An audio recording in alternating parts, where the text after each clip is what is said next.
And welcome back. It is Frankie Boyer, and joining us now is Heather Morris. And this book is getting, oh my gosh, Heather, congratulations. Thank you. You have written this magnificent international bestseller. It's The Tattooist of Auschwitz. But it's based on a powerful true story of love and survival. And I mean, first of all, this book was based on someone that you met. Tell us a little bit about the story and how it all came about and how it unfolded for you. Well, I met Lali Sokolov when he was 87 years of age, and it was just following the death of his wife. The wife who he met in Auschwitz concentration camp, when he held her hand and tattooed a number onto her arm and looked into her eyes and told me 60 years later, I knew in that second I could never love another.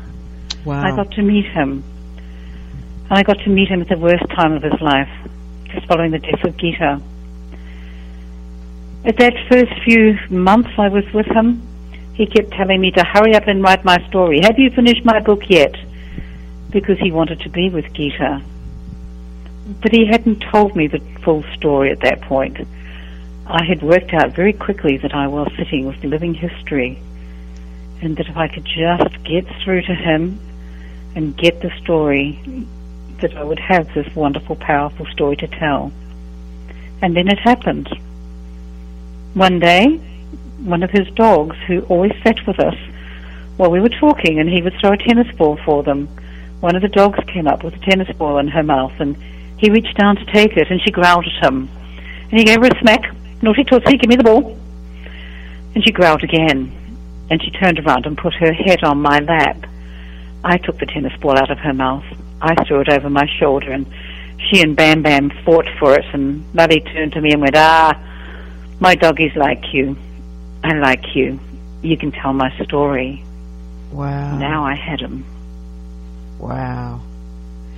So, he was a very likable man, and was able to get a lot of perks and do things that most of the people in the concentration camps could not get away with. And as someone who did the tattoos for the new... Absolutely. Look, there's no denying, and he didn't deny, and I don't shy away from the fact that having the role of being the tattooist, he was a privileged prisoner.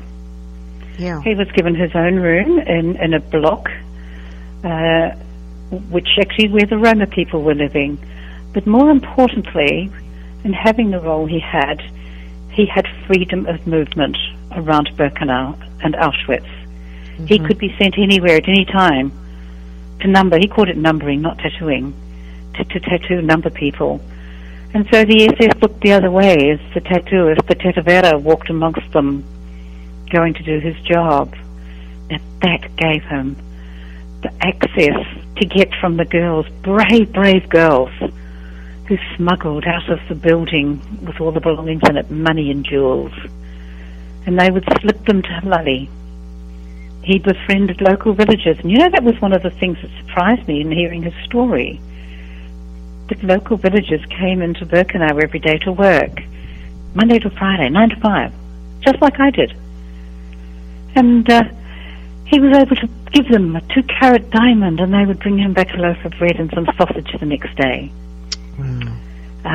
For some American dollars, he could get some chocolate, and he shared that around the camp. The freedom of movement, privileged prisoner, enabled him to have this ability to help. And he was able to survive, and he was able to have this wonderful love affair. Yeah. And they got married. Like saying, Romeo and Juliet, eat your heart out.